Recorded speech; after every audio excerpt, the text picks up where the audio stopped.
झारखंड के मुख्यमंत्री हेमंत सोरेन की विदेश यात्रा को लेकर राजनीति तेज है। सत्ता पक्ष जहां राज्य का भविष्य काफी उज्जवल होने की बात कह रही है, वहीं विपक्ष इस यात्रा को निशाने पर लिया है। क्या है पूरा माजरा, देखिए ये रिपोर्ट।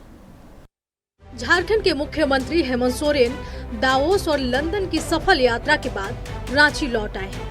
दावोस में वर्ल्ड इकोनॉमिक फोरम और लंदन में विभिन्न महत्वपूर्ण कार्यक्रमों में शामिल होने के बाद मुख्यमंत्री ने इसे राज्य के लिए एक ऐतिहासिक उपलब्धि बताया। सीएम ने साफ कहा है कि वैश्विक मंच पर झारखंड की इस मौजूदगी से विकास के नए द्वार खुलेंगे। लेकिन सीएम हेमंत सोरेन का ये विश्वास मुद्दा बन गया। मुद्दा झारखंड की सियासत के लिए। बीजेपी कह रही है कि सीएम की ये यात्रा महज उनके पर्यटन का जरिया था। बाबूलाल मरांडी ने यहाँ तक कह दिया था कि सीएम इन्वेस्टर लाने नहीं, झारखंड का पैसा इन्वेस्ट करने विदेश गए हैं। बीजेपी के एक और प्रवक्ता सरोज सिंह ने दावा किया है कि ये विदेश यात्रा केवल आई वॉश था। नहीं, आरोप तब लगाया गया कि जब यात्रा खत्म हो गई और यहाँ पर 26 जनवरी को गणतंत्र दिवस था, 26 तारीख को, और वहाँ से आ सकते थे, लेकिन उनके लिए यात्रा के बाद वो लगातार 3 दिन तक वहाँ घूम रहे हैं।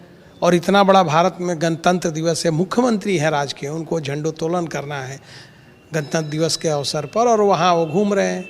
जब खत्म हो गया तो उस समय आ सकते थे, तो इसीलिए नेता विरोधी दल ने कहा कि भाई अब तो खत्म हो गया, तो उनके लिए ये प्रायोरिटी नहीं है, वहाँ घूम रहे हैं। सीएम की विदेश यात्रा पर उठते सवालों का जवाब जेएमएम ने बड़े ही तल्ख लहजे में दिया है।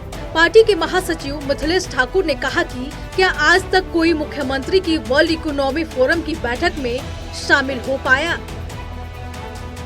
आज 25 साल तक प्रत्येक वर्ष तो दावोस में वर्ल्ड इकोनॉमिक फोरम में लोग जाते हैं, विभिन्न राज्यों से लोग। क्यों नहीं 25 सालों तक किसी की सोच रही, लगातार भारतीय जनता पार्टी की सरकार रही, क्यों नहीं गए दावोस, क्यों नहीं गए, ये बताना चाहिए उन्हें।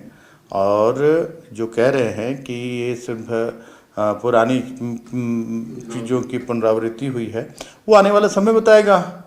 आने वाले समय में आप देखेंगे जितने कॉन्फिडेंट हमारे माननीय मुख्यमंत्री हैं, माननीय मुख्यमंत्री आज इस स्थिति में हैं कि वो अपनी व्यक्तिगत यात्रा पर भी वो दावोस जा सकते हैं, स्विट्जरलैंड जा सकते हैं, इंग्लैंड जा सकते हैं। बीजेपी के लिए रही सही कसर कांग्रेस ने पूरी कर दी। कांग्रेस कोटे से मंत्री दीपिका पांडे और कांग्रेस विधायक दल के नेता राजेश कच्छप ने बीजेपी को झारखंड की चिंता नहीं करने की सलाह दी। ये ऐतिहासिक है। झारखंड के पहले चीफ मिनिस्टर हैं आदरणीय हेमंत सोरेन जी, जिन्होंने वर्ल्ड इकोनॉमिक फोरम में स्टेट को रिप्रेजेंट किया है। झारखंड का यह इंटरनेशनल रिप्रेजेंटेशन बहुत इम्पॉर्टेंट है और ये आगे कई मुकामों को हम लोग को हासिल करने में ताकत देगी। हमारी सरकार संवेदनशील सरकार है।